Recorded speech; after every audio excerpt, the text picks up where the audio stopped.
I'm Connor Ruebusch, and if you are interested in the finer points of face punching, you've come to the right place. This is Heavy Hands.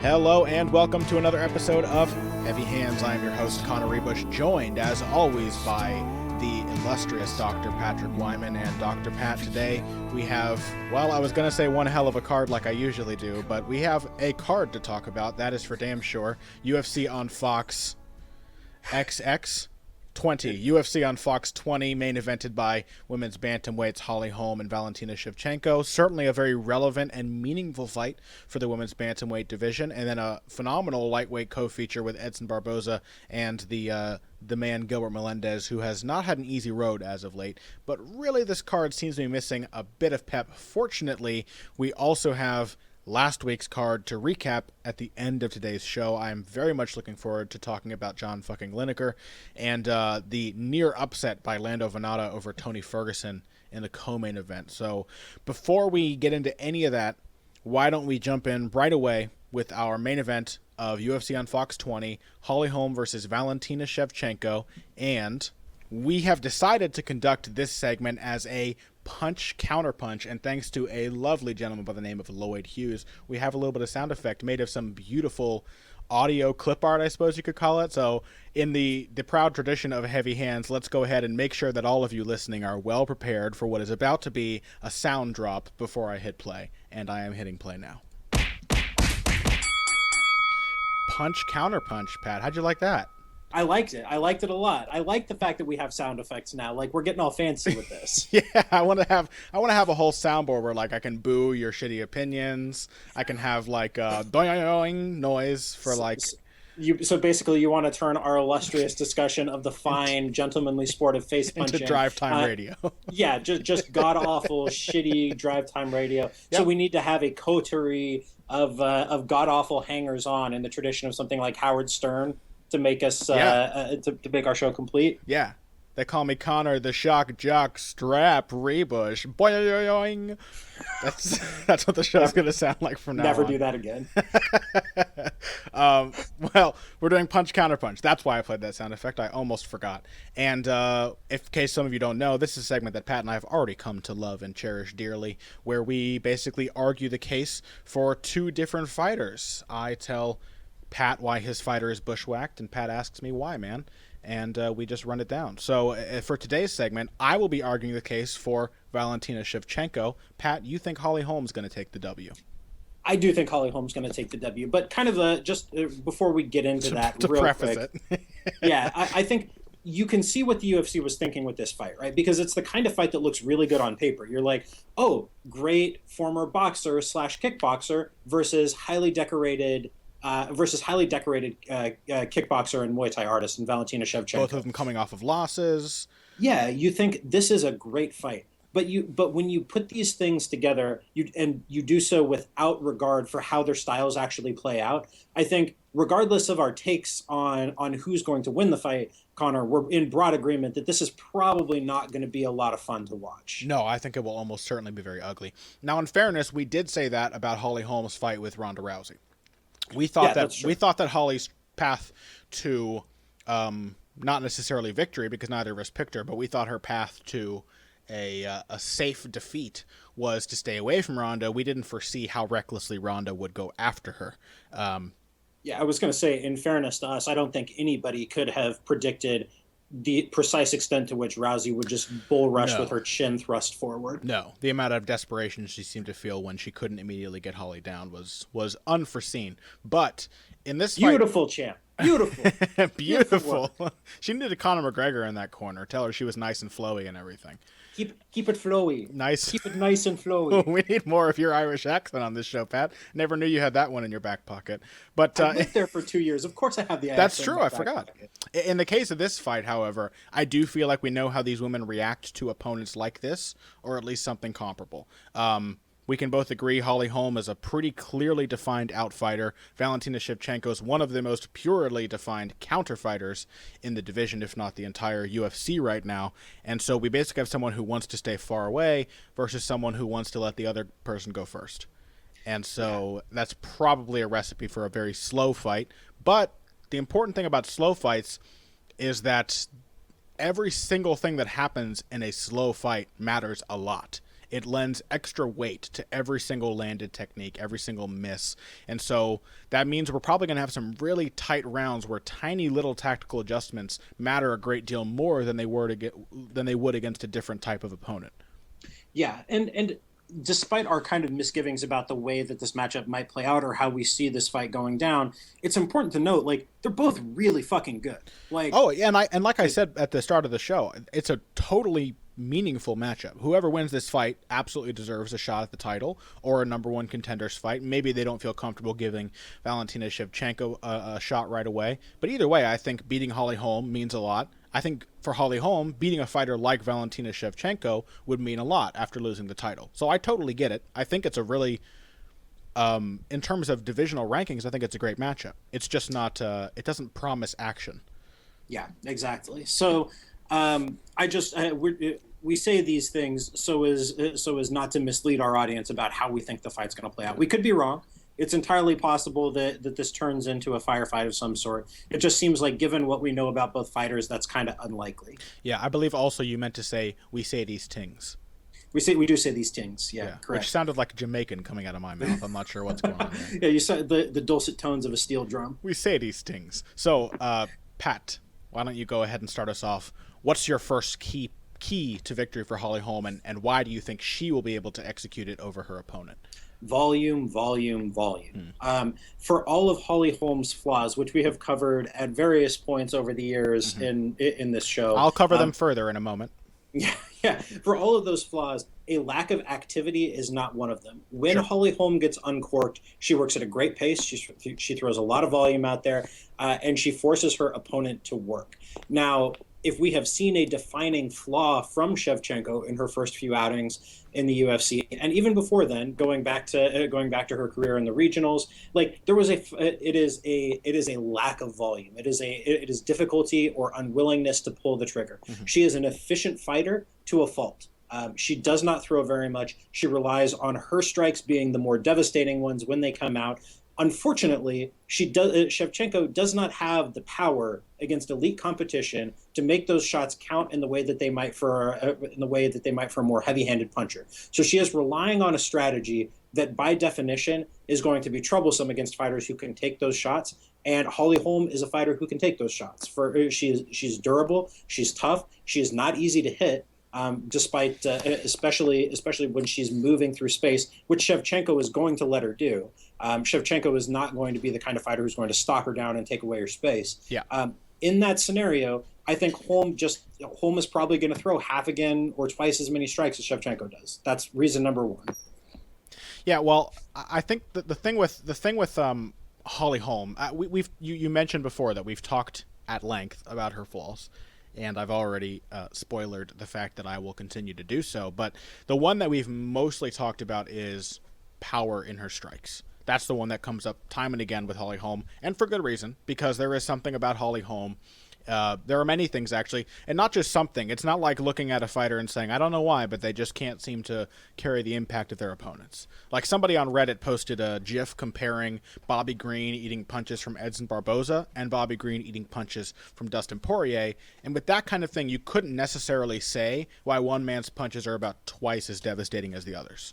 In this case, we can look at Holly Holm and we can say, this is why she does not punch hard, even for her weight, or even as hard as she could. You know, she may not be a power puncher with heavy hands, name drop of the show there, but she could crack people who aren't just running onto the ends of her knuckles the way Ronda Rousey did if she changed up her mechanics, if she sat down more, if she stayed over her feet, if she transferred her weight, all those kinds of things. But the thing I want to focus on with Holly Holm is not that she is a powerless puncher, but that she is a rote striker, another term we have used on this show a lot before.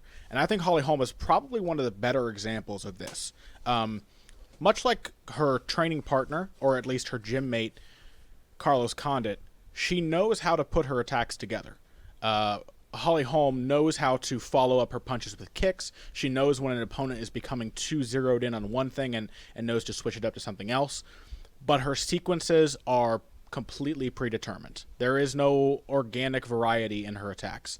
And despite the fact that she is the outfighter, that predilection for volume, I think, is going to compel her to be the one leading in this fight. I think she's going to play into Shevchenko's hands in that way, where she will be the one leading, and that I think a fighter like Shevchenko, who's always waiting with that Rockhold-esque counter right hook, who's always waiting for a little bit of space to throw in a spinning back kick or to slide back and throw a left kick to the body, she is going to be able to pick up on those patterns. When Holly Holm comes forward and it's a left straight, right uppercut, left straight, without moving her head, without shifting her weight, without really moving her feet, if Holly Holm comes forward and it's a left straight, left high kick, these things that Holly does time and time again, I think those are going to present openings for Shevchenko that other opponents are not capable of capitalizing on.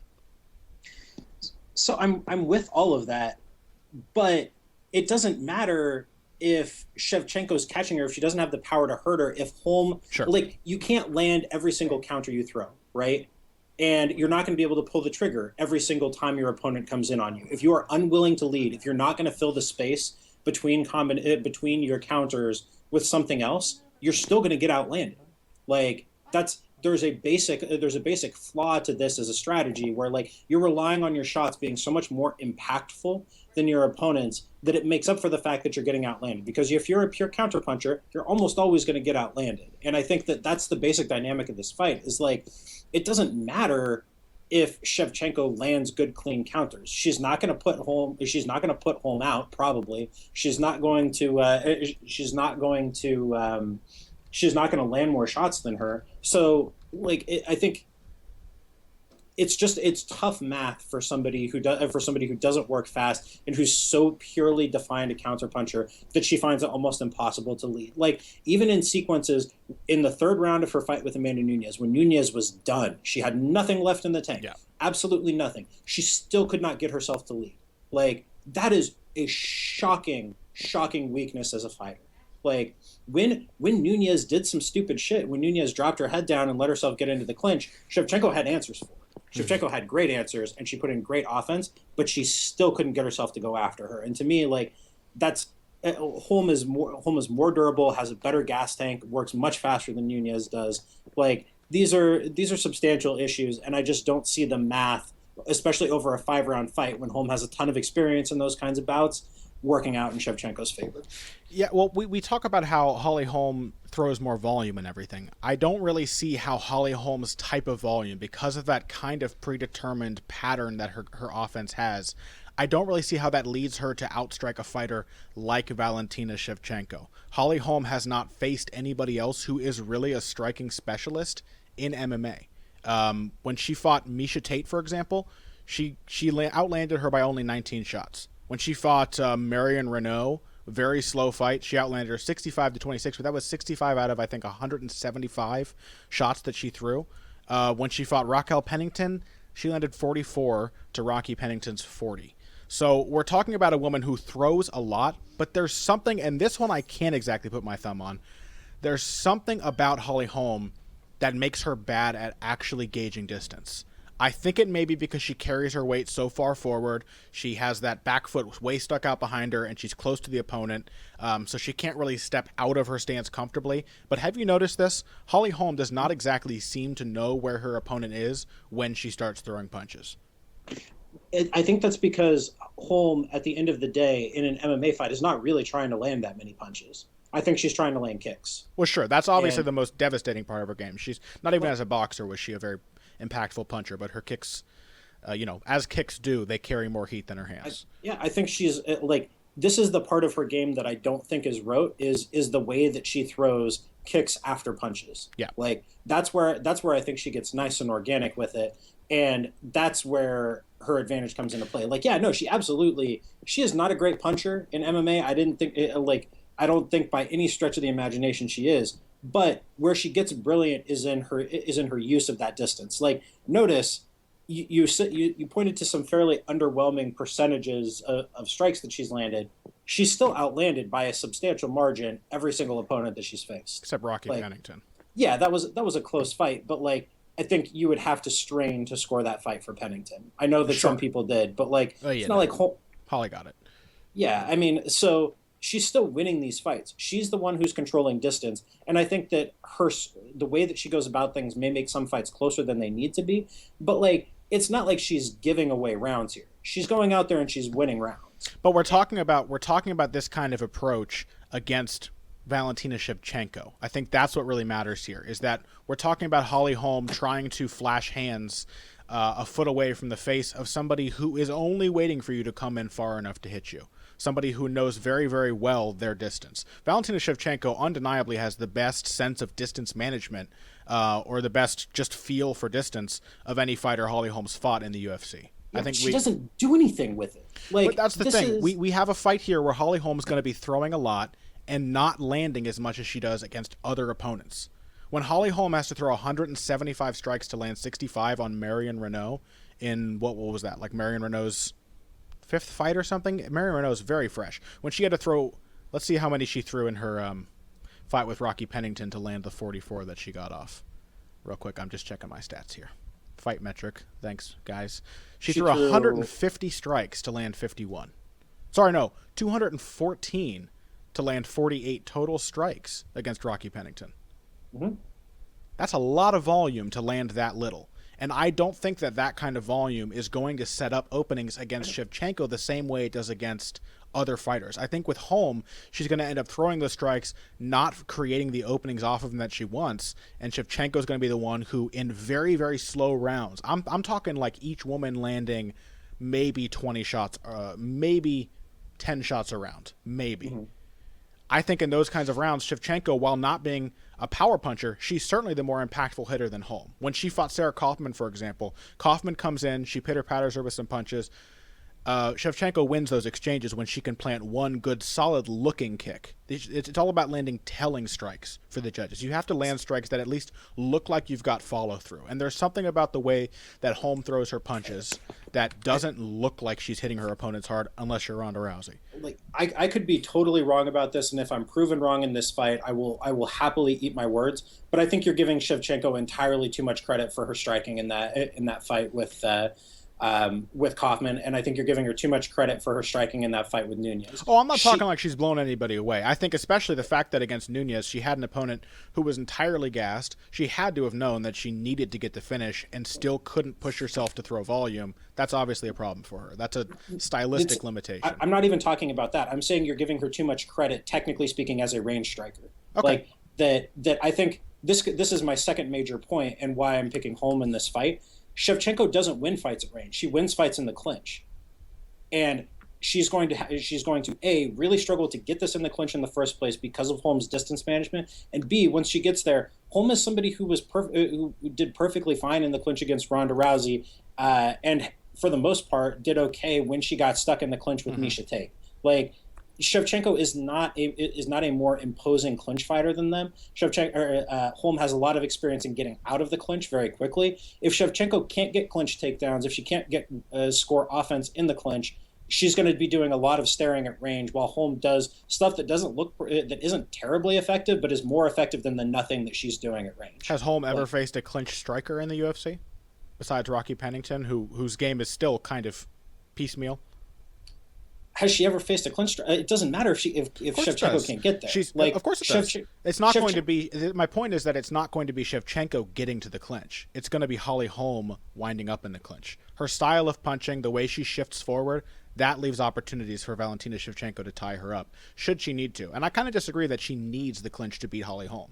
I may have overestimated Shevchenko's level of striking skill, but we're talking about Holly Holm here. Holly Holm does not have the kind of game where she can blow anybody away at range. If she beats opponents in MMA, it's because they're afraid of her hands and they get knocked out by a kick, which I think we both agree is distinctly unlikely against Shevchenko, or she basically peppers them with enough fairly light hits that she wins a close fight. And I just don't see any of those being a likely path to victory for her against this kind of opponent. It doesn't have to be an amazing striker. It has to be an experienced striker, and that's Valentina Shevchenko. I'm not trying to overrate Holm or underrate Shevchenko. Mm-hmm. I'm just not seeing the precise exchanges in which Shevchenko wins this fight.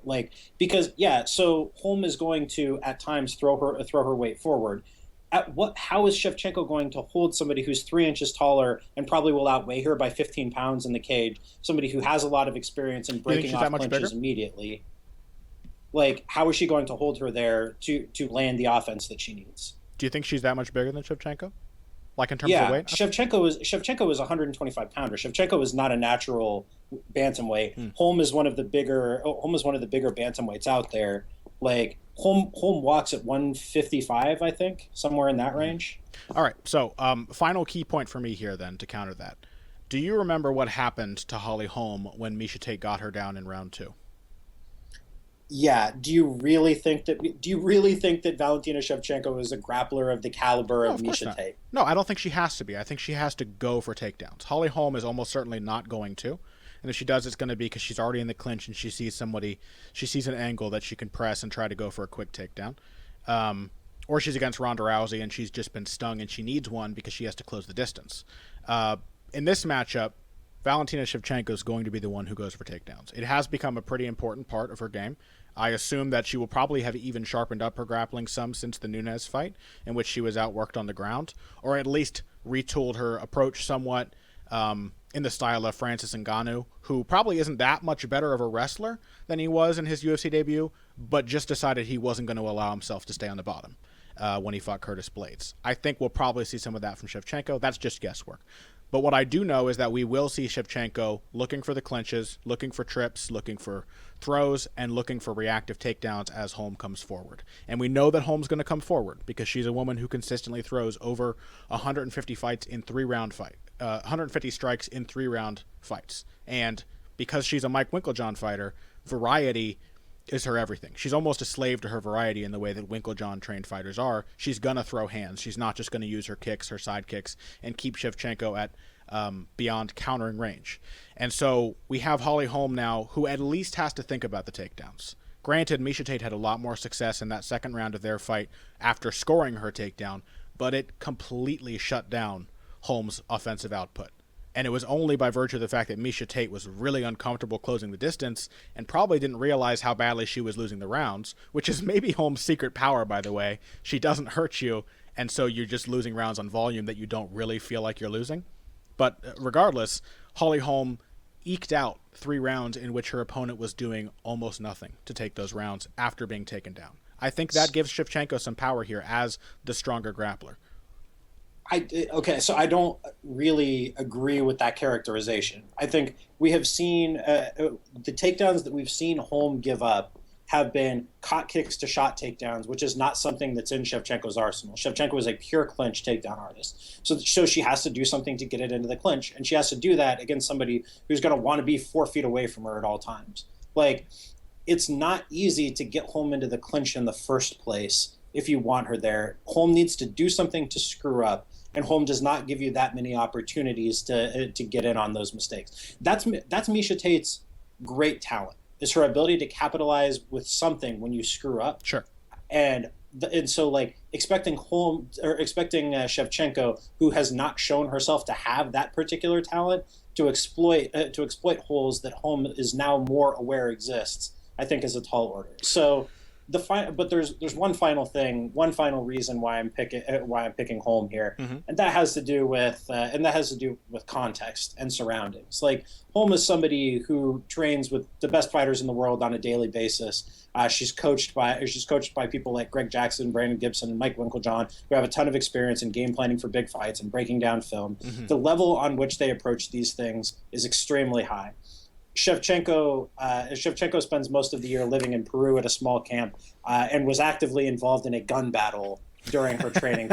That's an actual thing that actually happened during her training camp for this fight. Which one of those environments is more likely to produce a fighter who can be competitive in 5-round fights, has fought in 5-round fights before, the highest level in headliners? Which one of those fighters is likely to be more prepared for this? I don't know. I kind of struggle to see Valentina Shevchenko as the kind of woman who's going to be cowed by a challenge. I'm not talking about cowed. I'm talking about prepared. Sure. Well, preparation is undeniably in the Winklejohn Jackson's camp. How much adjustment have we ever seen from Holly Holm as a boxer or as a mixed martial artist from one fight to the next? I think there's a lot to be said for being able to understand the challenge that's being put in front of you. Like you can count on one hand the number of times where you looked at a Jackson Winklejohn fighter and just said that is the wrong game plan here. Yeah, I suppose so. Like that doesn't necessarily involve huge adjustments. I mean, I think Holly Holm and Shevchenko too are probably both beyond the point of huge adjustments at this point in their respective careers. Yeah, but that makes the precise level of preparation all the more valuable because you're talking about smaller margins for error and smaller edges. Sure. Like that makes that kind of environment more important, not less. Like it was like I was talking to Daniel Cormier about this when I interviewed him a couple of weeks ago before what was supposed to be the Jones fight. Like you don't make the same kinds of adjustments early in your career as you do late, but they become ever more important as you go on, because the margin for error is so much smaller. Mm-hmm. Well, the margin for error isn't that tiny in this fight, fortunately for both of these ladies. No one's getting blown away by a single shot, almost certainly. It would be quite a shock. But the thing is that I'm having trouble getting along with in your argument is that your tone seems to be, and perhaps it's just because you're stating her case rather than the other way around, your tone seems to imply that Valentina Shevchenko has to do something to stop Holly Holm in this fight. And I don't see this matchup that way. I see this one as a very close fight between two fighters with styles that kind of innately cause them to have difficulty getting going against each other's styles. Holly Holm has a fighter in front of her who is not going to want to stand in distance, who's not going to come forward, and who is going to wait for every opportunity to throw something.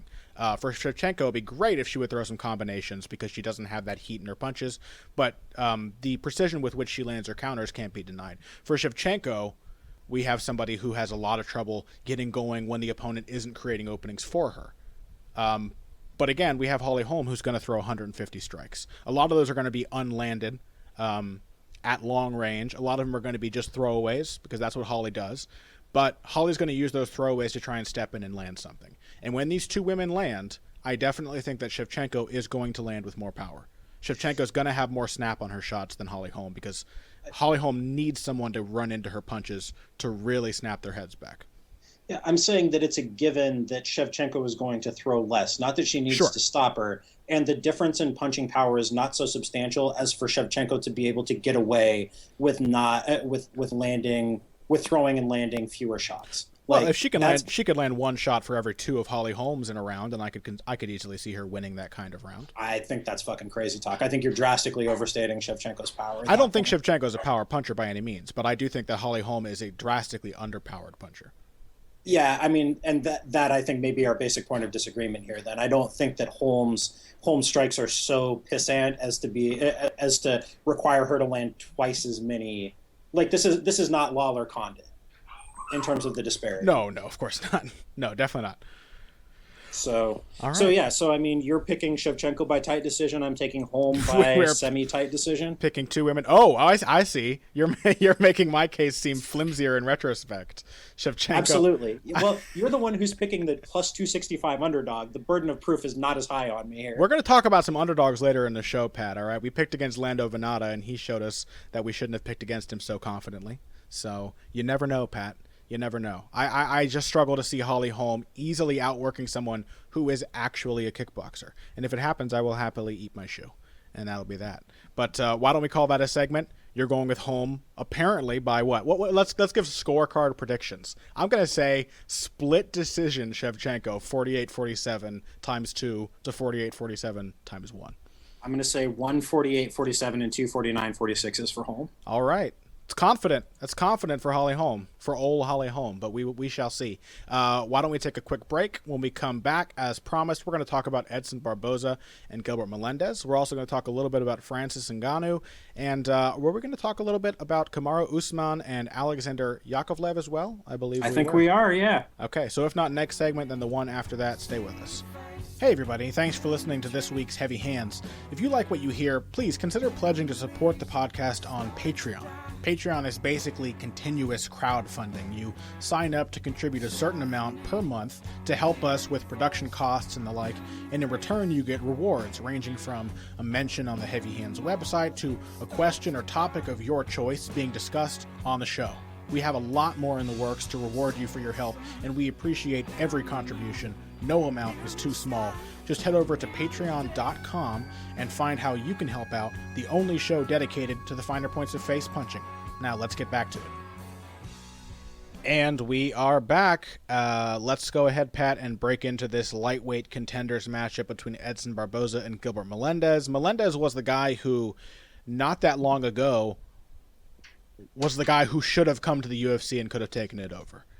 You give maybe 5 years into the past for Gilbert Melendez, let him come in not only in the prime of his athletic powers, but also at a time when his kind of MMA game was really, really gelling with the sport. And I think Gilbert Melendez could have been a lightweight champion, or at least would have been in the conversation. Unfortunately, he came in right as Benson Henderson, sort of a member of his generation, was writing his way out. And now he is stuck with guys like, well, Eddie Alvarez, who continues to improve despite being an old schooler himself.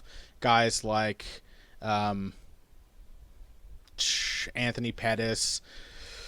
And you know what? Even the guys who are beating Gilbert Melendez aren't that new school in approach, are they? Well, so I think that's kind of the problem with this particular matchup is I would say Edson Barboza is the first truly new school guy that he's faced. And that's why I don't think this fight is going to be particularly close. Like, I think we're going to see a lot of weaknesses of the kind of relatively low volume, not really a great combination striker, not physically overpowering approach that Melendez has had in the past. Like, I think there are going to be some issues against a guy who's so quick, so athletic, works so fast, and is so tight with his fundamentals. Yeah. Well, let's talk about the development of Gilbert Melendez for a minute, because we've talked about Barboza pretty extensively before. We had Mark Henry on the show to talk about his improvements after he beat Anthony Pettis.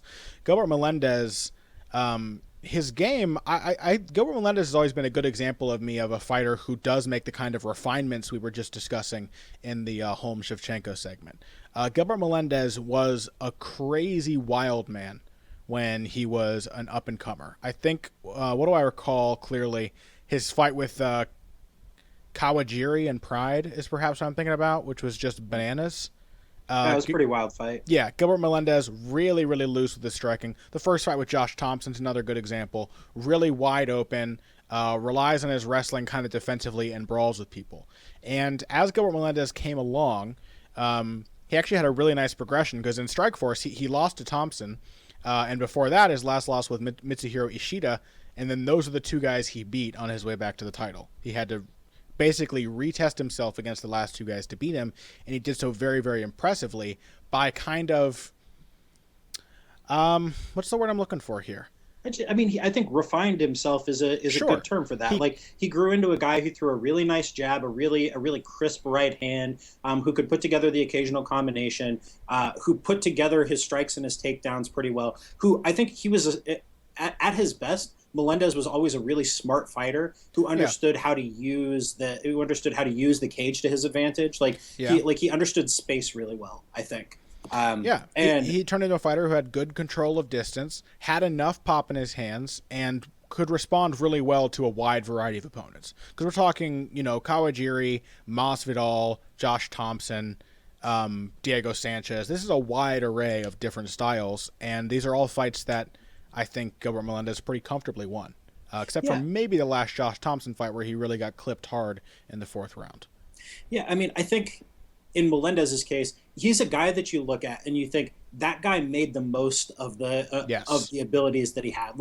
And I interviewed him one of the first radio shows I did for Sherdog back like January of 2015 when I interviewed him. I was really struck by how well he understood the game and the nuances of the game.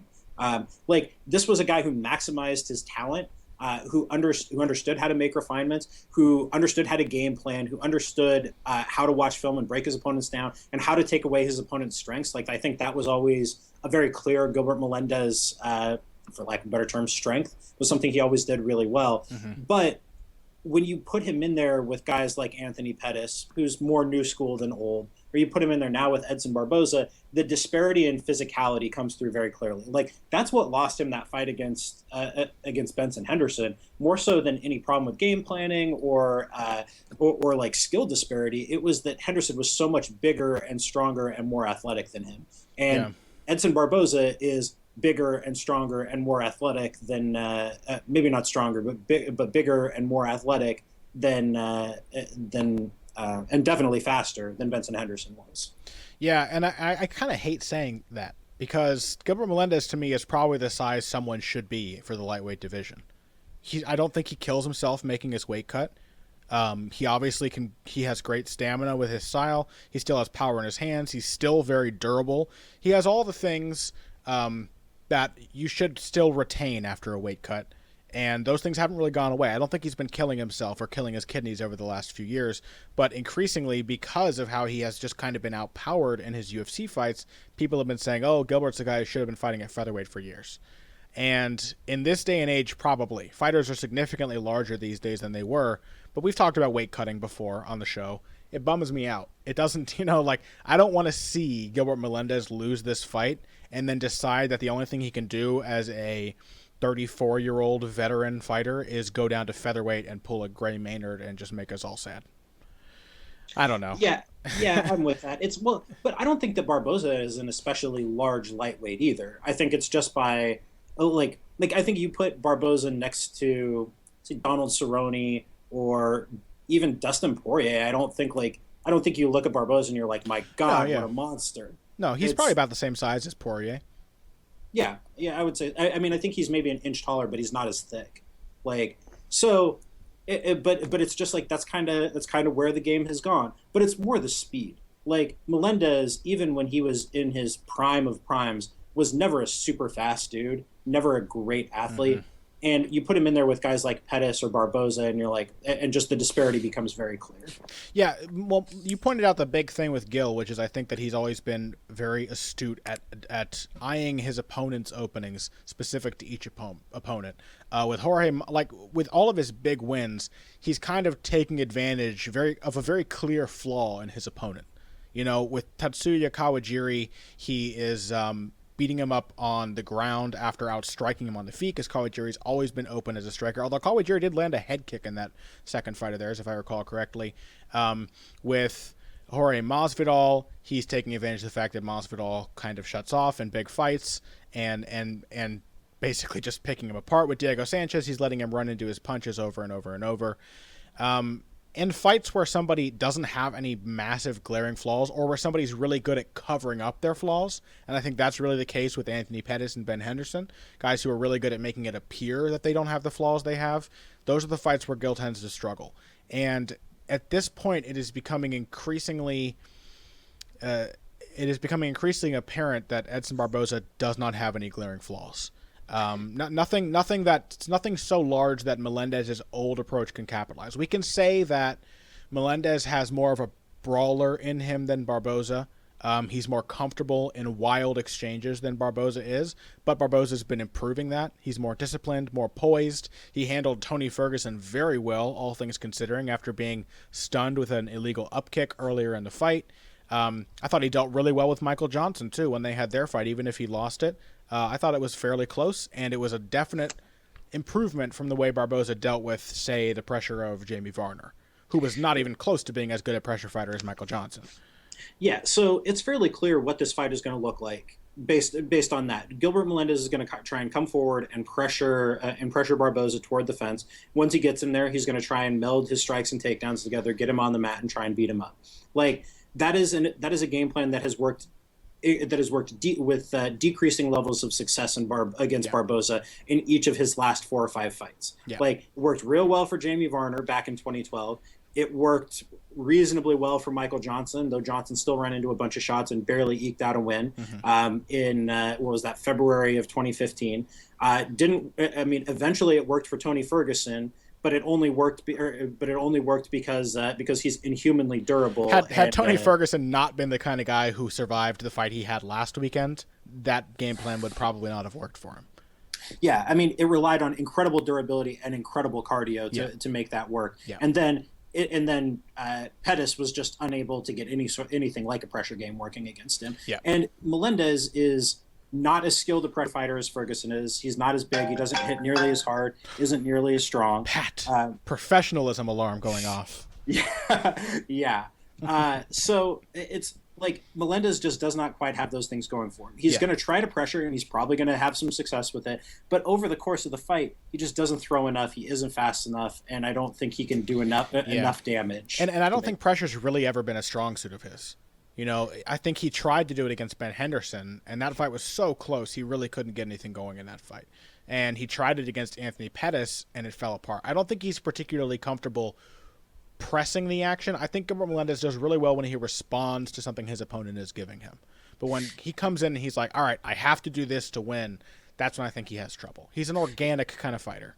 Yeah, he knows how to pressure and to do it well, but it is not his natural. Yeah. It is not his natural instinct in a way that it was for Tony Ferguson. For Michael Johnson. Maybe since we've discussed this on the show before, perhaps that is a defining trait of boxer punchers as you and I see them.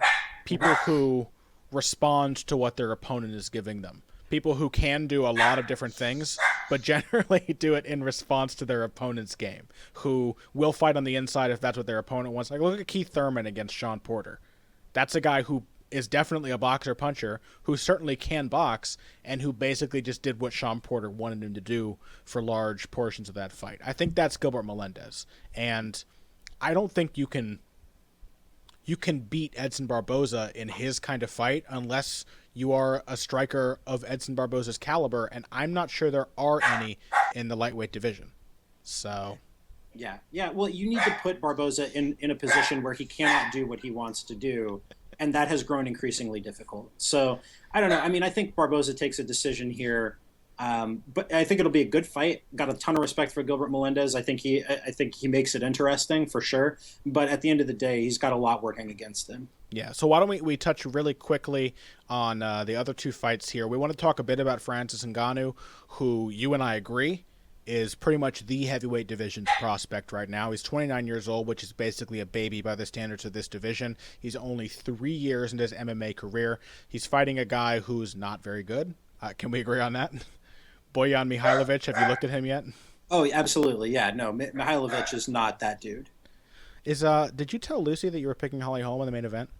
I did, yeah. She's upset. She's a Misha Tate girl. You know that. She seems really upset, I'm just saying. Francis Ngannou, we saw him in his UFC debut.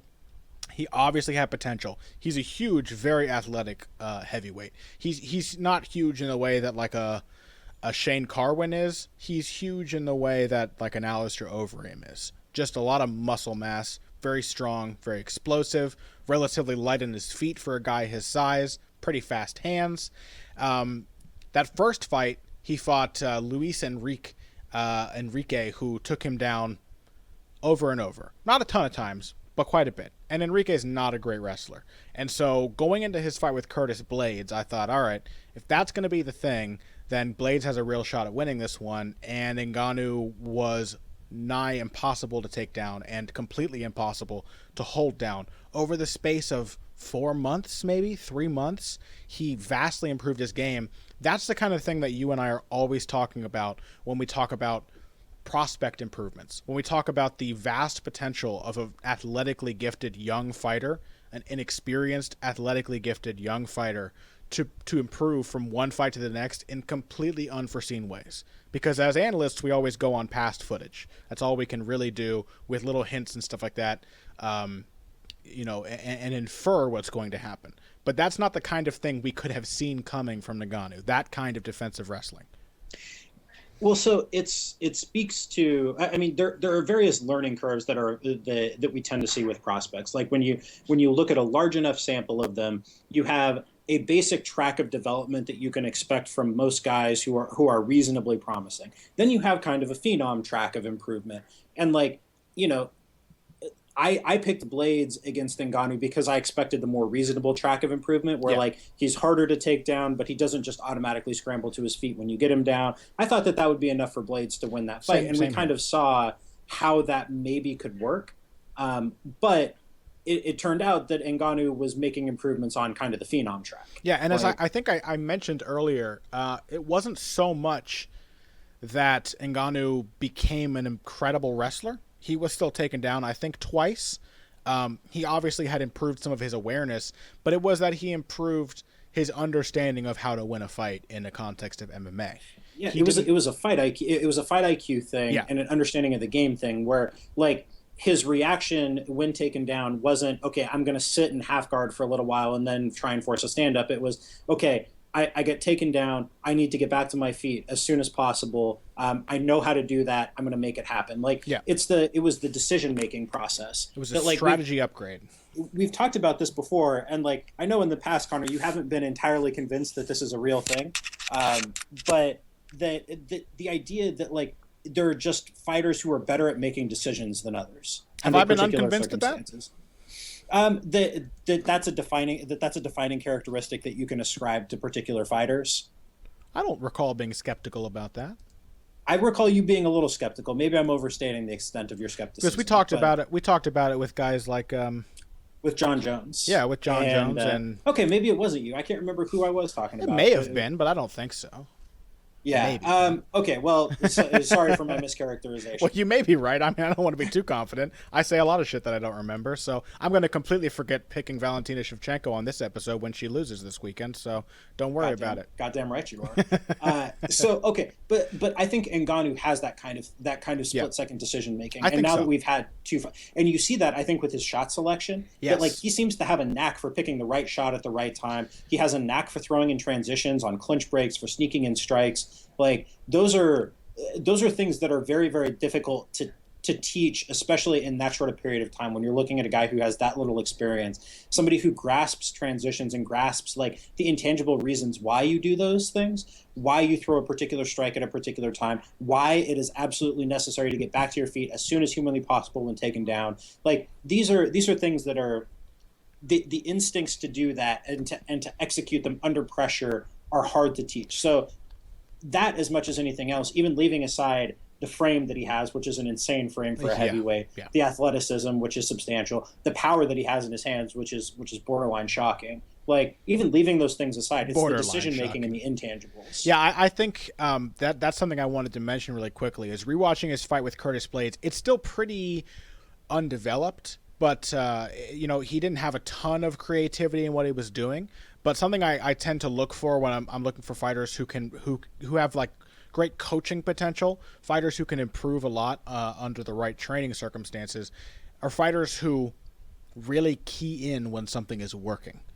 And that was Ngannou. There was a period in that fight which really clearly spelled it out, where he hit a left uppercut to a right cross and realized that it worked. He was picking Blades' head up and then knocking it down with the right hand, and he did it 3 times in a row, which maybe isn't a great idea, and that's something that you learn from experience, is how to mix in those things and disguise the fact. But the fact that Curtis Blades saw that was working and knew why and kept going to it, that I think is a really good sign for a young fighter. It's something I used to notice from Marcos Maidana, who always was like this crude fighter, but you could tell before Robert Garcia that in Maidana's fights, if he found an opening, he was going to attack that opening. He wasn't going to give up on it. He wasn't going to be discouraged. He knew what worked, and he was going to keep trying to make it work. And that is Ngannou.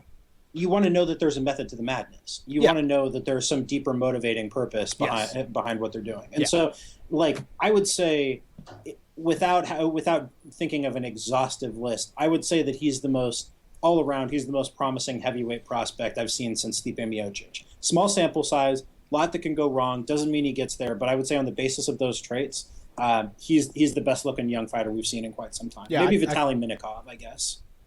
I tend to agree. I think, and Ngannou is less far along. I think it's almost more promising seeing how rapidly he improved, how rapidly he upgraded his MMA thinking process from one fight to the next. That really speaks of big potential. So I'm hoping that he continues to deliver on that promise, or that suggestion of a promise, against Bojan Mihailovic.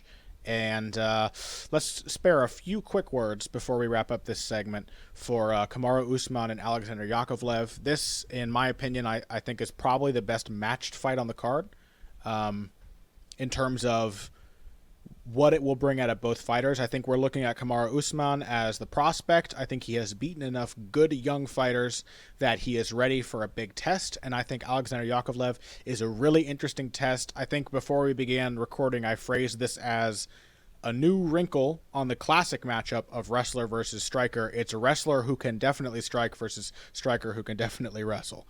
And that's why I think it's so interesting, because Usman is going to now be faced with someone who is fairly powerful and precise as a striker, but who can definitely grapple and is a very good defensive wrestler, and so is basically going to test how well Usman can blend the two phases of his wrestle boxing game together.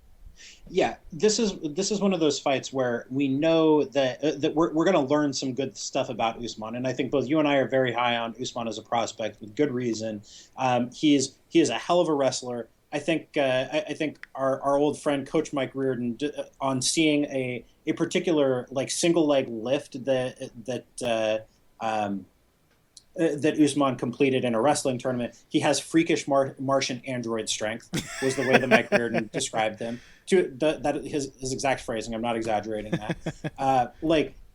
He's an exceptional technical wrestler. He's got great physical attributes. If you look at the early tape of him from his first few pro fights, he was already at that point striking like a guy who was a Henry Hooft student. He's been coached by the Blackzilians throughout his entire career. There's a lot to like about this dude, but Yakovlev is a particularly tricky challenge for a guy who has relied really heavily on an overpowering wrestling game, because you can't just blast doubles on Yakovlev and expect that to work. He's tall. He's got that tall guy wrestling, where he digs for underhooks, and he's got great leverage with his takedown defense, and that's hard for a guy like Usman, who relies really heavily on leg attacks for his wrestling and chains of leg attacks against the fence. That's a difficult kind of thing. Yakovlev is going to pull a Max Holloway. He's going to let you run him into the fence, grab an overhook or an underhook if he can, and then just yank you up and take away your leverage and look to frame and push you off. Exactly. That's a particularly tough takedown defense matchup for Usman's kind of game. Yeah. He can't just blast chains of takedowns and expect that to work against him. So that means if Usman can still complete takedowns, it either means he's blending his striking and his wrestling together beautifully, or he's just a freakish level of wrestler who can take down pretty much anybody in the division. Yeah.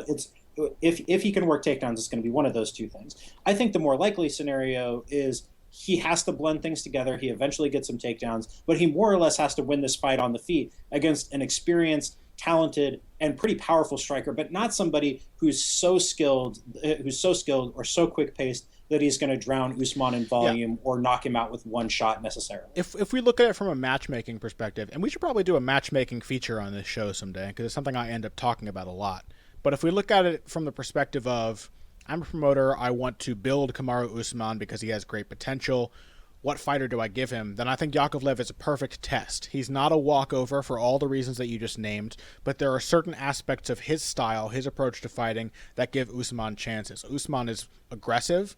I think he probably in a striking battle throws more volume than Yakovlev, and because Yakovlev doesn't throw a lot of volume, that gives Usman the chance to think and settle down a bit between attacks and plan what he's going to do next. And that allows him to do what will probably, as you just suggested, be the key to victory here, blending his wrestling and his striking. He's probably not going to get Yakovlev down very easily, but if he can make him react to the takedowns and then start hitting him off of those the way he did to Leon Edwards, he's got a good shot at winning. So I think it's a really smart fight from that perspective. I think it'll probably be a very entertaining one and a very meaningful one if Usman does indeed get the win, and a meaningful one for Yakovlev.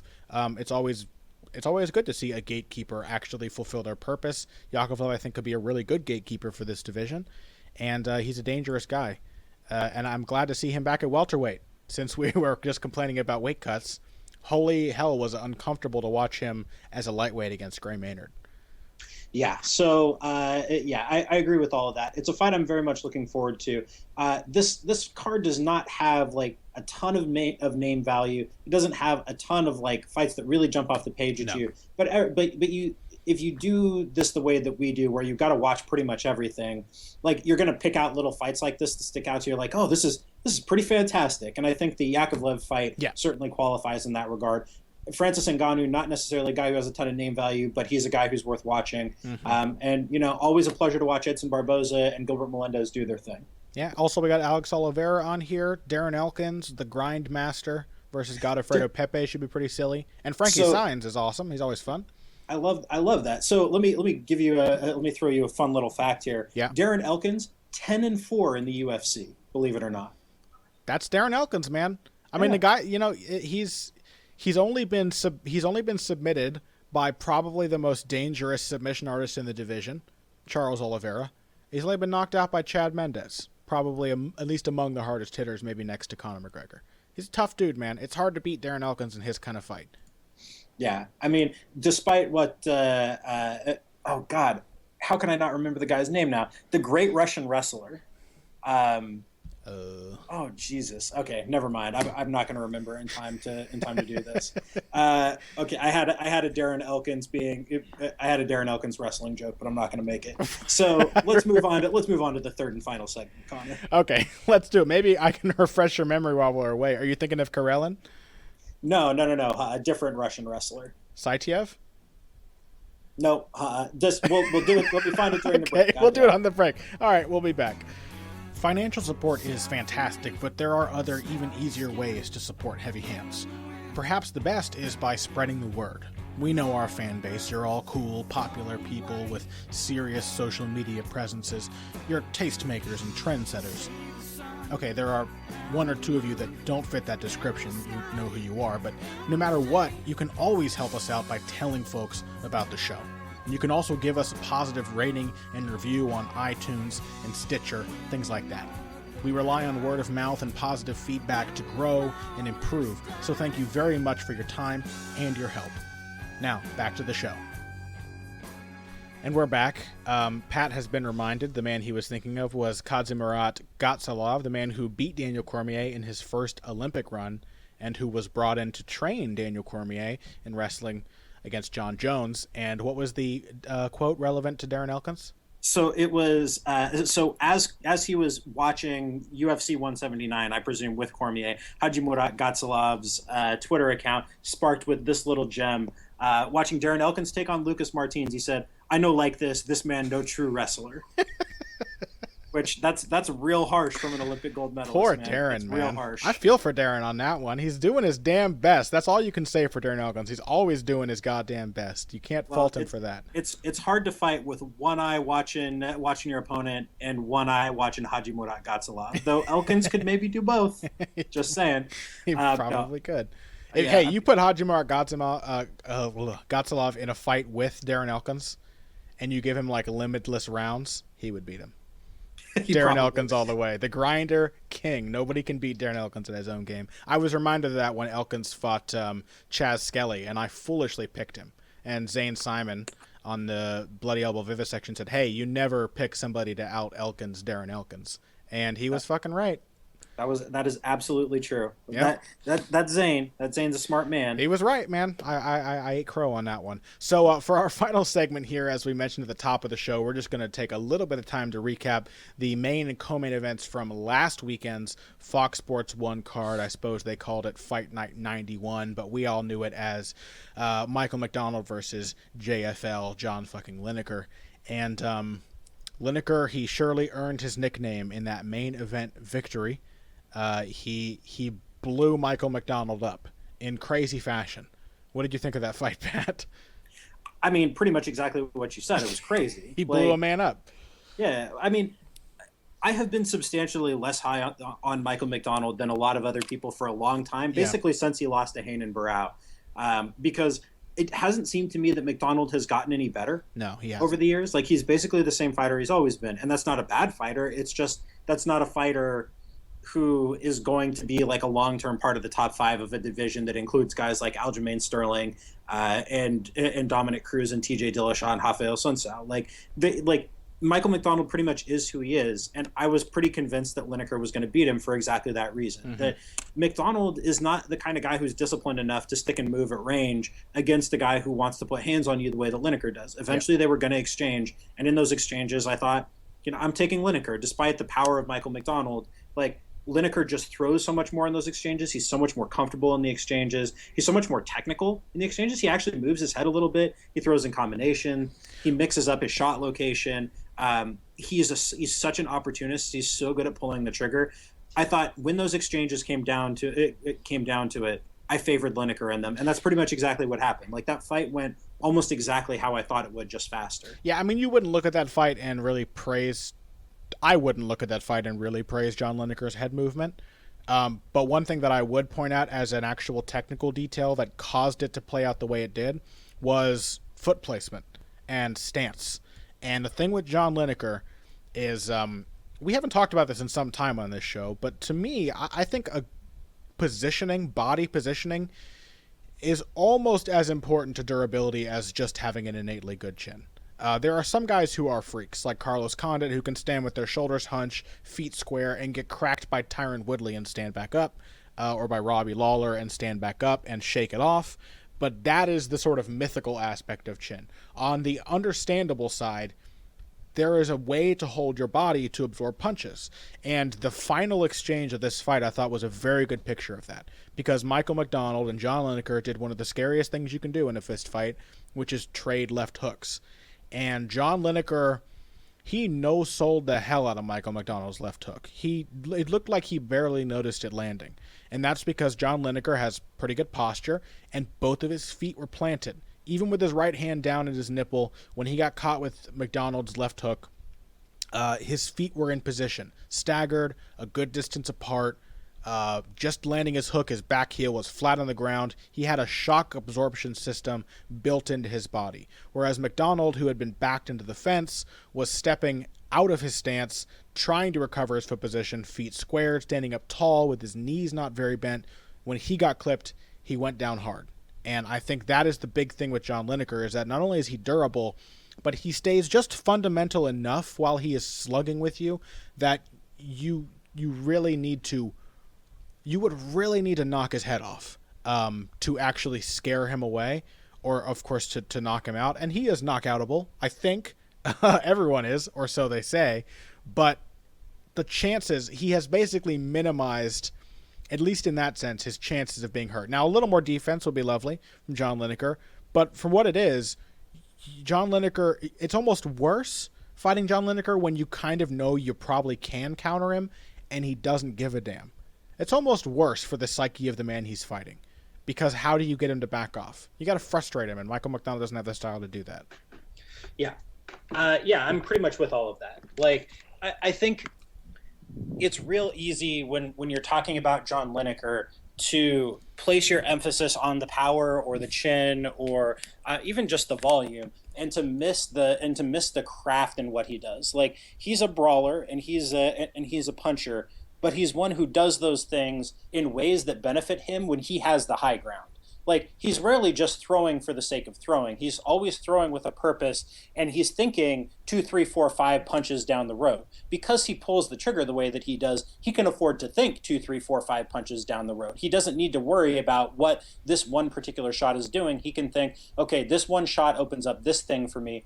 His combinations aren't rote. Like, he knows how to work his way around and under a guard. Like, he picks and chooses his shots very carefully. And I know you and I had you decided to go full hater on Twitter after the fight with regard to the prospects of John Lineker versus Dominic Cruz. Yeah. I think that there are a lot of dudes who would do worse than John Lineker. I agree with you too. I was kind of enjoying in this discussion, our dear friend at PDL MMA was typing in all caps and losing his shit because he's John Lineker's biggest fan. He's got a fan club. He has a quilt with John's face stitched into it, everything.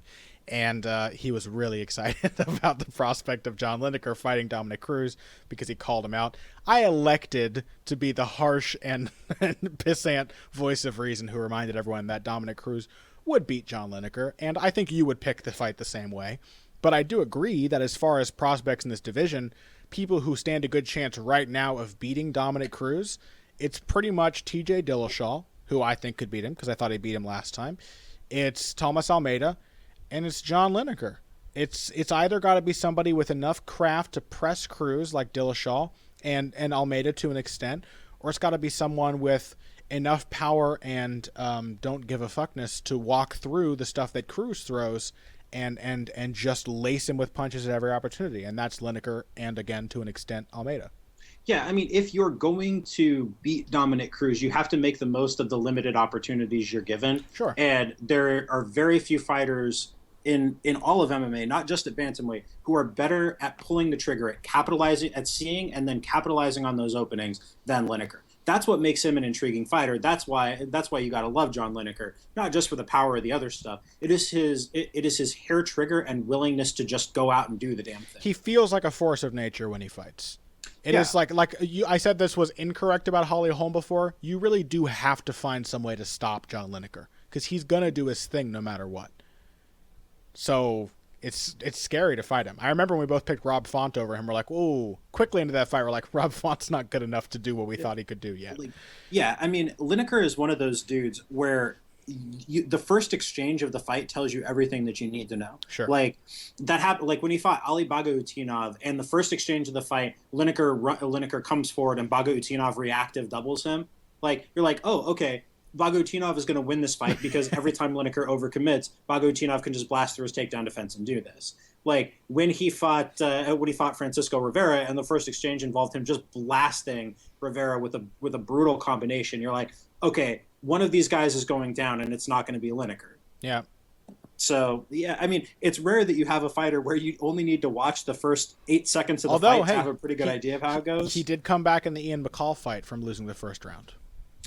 Yeah, but if memory serves, Lineker got the best of that first exchange. Probably, actually. You may be right. He got the miracle guillotine to stop the takedown in that fight.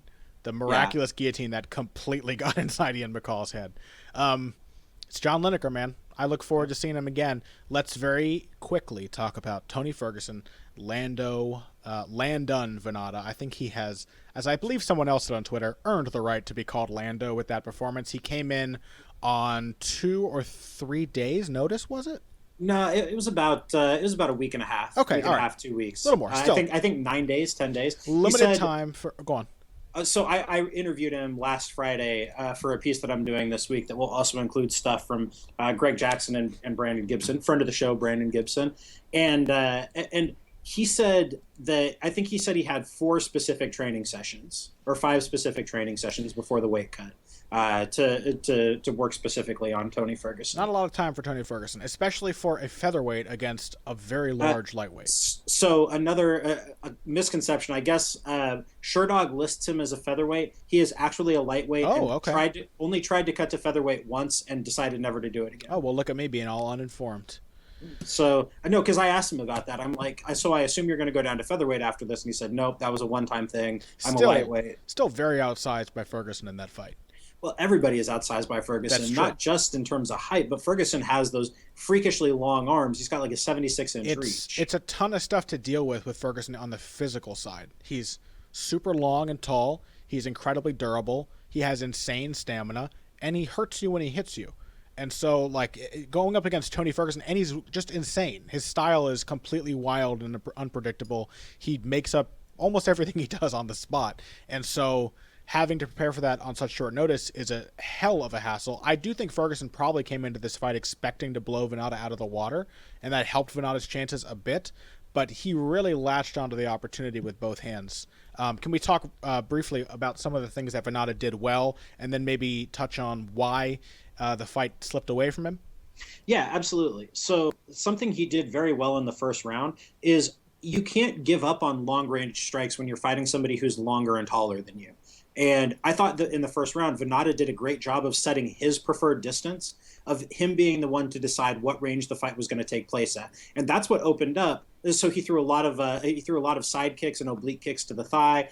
He worked straight shots. He worked front kicks, spinning kicks, things like that. So despite giving up inches of height and reach to Ferguson, he was the one who was choosing the distance, and that was the distance that opened up the angles for his counters, that opened up his blitzes, all of that stuff. Like, it was his ability to pick and choose the range. I thought the turning point of the fight was when Ferguson really got his jab going, and when it was Ferguson dictating, okay, this is the end of my reach, this is the range we're going to fight. When Tony Ferguson almost seemed to decide to box in round 2. Yep, exactly. He really didn't. I think he really thought he was just going to be a crazy guy and blow Vannata out of the water. And he was like, oh yeah, I remember how I knocked out Gleison Tebow and enable Trujillo and hurt those guys with long straight punches. And he just started doing it. I think obviously the big thing for Vannata in terms of his downfall in this bout, the big thing to look at is stamina. The crazy thing with Ferguson, a lot like John Lineker, you're gonna have to be able to do what you're gonna have to be able to try your hardest to stop him longer than he can try his hardest to not be stopped. And there's not many people who can do that against Tony Ferguson. We mentioned that before with Edson Barboza, but he's durable enough and determined enough and conditioned enough that you can be very effective against Tony Ferguson and win a runaway round and work so hard in the process that when round 2 comes along, he just wipes the floor with you. And that's kind of what happened here. Ferguson is the definition of the fighter where you can win the battle well on your way to losing the war. Absolutely, yeah. And we've seen that time and time again against him. Guys get so stuck on winning exchanges or winning rounds that they forget that they're going to have to go 10 more minutes or 20 more minutes after that one round that they win. Like, it's just really, really, really hard to fight at Ferguson's pace. It's like fighting a Diaz brother, but almost even harder because he has so many more ways of hurting you. Yeah. Like, where if you consent to fight at Ferguson's pace, he will eventually, it's a fair bet that he will eventually win that fight. You have to be disciplined and slow things down. And that's, like, this was how I knew Vannata was a sharp dude when I was talking to him, was I'm like, so I asked him something about getting tired, and he's like, yeah, I got tired, but it was my fault that I got tired because I lost my cool and I didn't stay disciplined. Which you can definitely understand on like a week's notice against Absolutely. Tony Ferguson. I mean, it happened to Edson Barboza, who is a lot more experienced in MMA than Vannata. Absolutely. And it's especially difficult when you're the shorter fighter who wants to play a range striking game against the longer fighter. Because we talked about this a lot with Conor McGregor versus Nate Diaz when they fought, but it takes energy to cover that distance. Like 2 or 3 or 4 inches doesn't sound like that much ground to cover. But if you have to do that over and over and over again, you have to do that moving forward. You have to move it going. Cover it going backwards. You have to move it sidestepping. It's a lot more distance that you have to cover. Mm-hmm. And every single time you do that, that little explosive burst of movement takes energy. So if you're going to play that game, you have to be really disciplined. And we'll talk a lot more about this in the next month or so leading up to the rematch between McGregor and Diaz. Yeah. But you got to see it play out in microcosm in this fight too. And when you put that together with him having hurt Ferguson and going crazy, trying to finish Ferguson, and just the general willingness to fight at pace in the first round, that I think is what did Vannata. Yeah, and the thing I do want to point out, which fortunately is a thing that experience will help with, but I really notice this because it resonates with me, things that have happened to me in training, is that Vannata is a guy who is rapidly improving. I think he is maybe on that kind of phenom prospect path. If you watched his regional fights leading up to this, would you agree that this was a pretty massive improvement in terms of technique? Yeah, didn't look like the same guy. He looked a lot better, a lot harder to hit, had a lot more defensive tricks in his arsenal, more variety in his strikes. But the thing with Vannata is that he has not yet worked all of his techniques together. He hasn't stitched the fabric that connects the right hand counter to the slip, to the pivot, to the pull, to the exiting on the jab. He hasn't yet put all these things together. This is what Archie Moore would call building bridges. There's a really good article on Archie Moore before his fight with Rocky Marciano in Sports Illustrated. And Archie talks about escapology. He talks about building bridges and how every time he makes a movement, he knows like 3 or 4 other movements he can make after that to respond to the opponent's response. So he always has layers to his defense and layers to his offense. There's always a way out, and there's always multiple ways out and ways out that are built off of that. And that requires not only that you are technically able to move from your positions, that you stay balanced, that you're over your feet, but also that you are ready and that you have drilled those techniques, you're ready to move after each movement. That's what a big part of what brought, to bring it back to this, what brought Nate Diaz's victory over Conor McGregor. Nate is very, very good at always stringing things together. When he fought Michael Johnson, Nate Diaz is never a stationary target. Even if he's not the greatest defensive fighter in the world, once he starts reacting defensively, he keeps moving and he keeps using different kinds of movement. He will slip, he will duck his head down, he'll bring his hands up, he'll close the distance, he'll pivot, and he'll push off and step back out. There's always layers. And for Vannata against Ferguson, he got caught in a lot of these traps where he would slip and roll under something, and then that would be it, and he'd kind of take a picture. He would kind of wait around and be standing up, and then Ferguson, the more experienced fighter, would continue throwing and would catch him standing up tall. That started to happen a lot in the second round when Ferguson began setting his distance. That's the thing for Vannata that I saw as a big hole, something I can sympathize with because I do the same damn thing every time that I spar. But the good thing is for Vannata, I didn't really see any flaws in this fight that experience can't fix, that continued practice can't fix. Yeah. There was nothing about Vannata, about what Vannata did here, where you looked at that and you're like, "This is a glaring flaw." No. A glaring flaw. It looked like a young guy on a week's notice fighting Tony Ferguson. Yeah, except way better than we thought that would look. Yeah, so I'll be talking, like, as I mentioned, to Gibson and Greg Jackson about this, and I'm hopeful that they'll be able to give me some specific ideas as to how they evaluate his performance, what they were looking for from him in this fight, the extent to which he delivered. I mean, what do you think? What else would be interesting to ask them, Connor? Ooh, on the air, I don't know. Let me rack my brain. Yeah, I'm gonna put you right on the spot. Other things to ask him about Landon Vannata. Well, I'm always interested to talk about Brandon, about melding ranges and movements together. I would love to put that question about building bridges to him. Okay. Ask him if that's something he thinks about, is chaining movements, defensive movements together, and how to drill those things and train that out, and if perhaps he identified that as a problem as well. Yeah, no, I'll ask him about that. I want to ask him about the discipline factor too, like how you train that into somebody. Yeah. But I'm looking forward to this. I think it was a really promising performance. Yes. I'm sure we'll see even better from Vannata next time out. What a way to make your entrance Jesus into the Christ. UFC. Yeah, tell me about it. Quick thing before we go. What do you got coming out this week, Pat? I got a few things. I will have a piece in the Washington Post about something about Holly Holm's control of distance. I guess really struggling to come up with something to write about on this card. I may actually just completely scrap that and write something about Edson Barboza instead. But so I got that. I will have my usual complete guide to UFC to this UFC on Fox card. I will have that interview piece with Landon Vannata, Brandon Gibson, and Greg Jackson coming out, and then I may have one other thing. That'll come either this week or next week, about why exactly the UFC is worth $4 billion. So that is a more of a business side piece that may or may not be of interest to our listeners. What are you doing?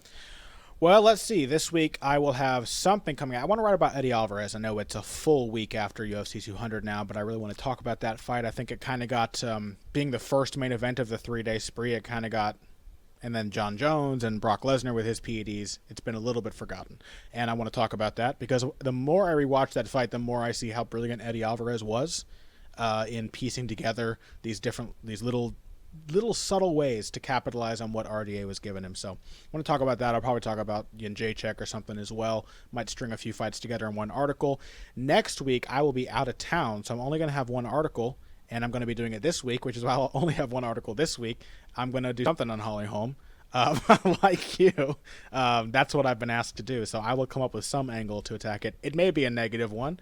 I haven't written kind of a critique piece in some time. Maybe I'll do a negative one for both of them and talk about why it's a boring fight. There's something in that. Yeah, absolutely. Style matchups. That actually may be a really good angle to take on this. Don't steal it, Pat. I shouldn't have said it to you. You shouldn't have said it to me. Now I'm going to steal it from you. Boom. I kid. I think that's what I might do. So I'm copywriting it as we speak, and yeah. I will not take that from you.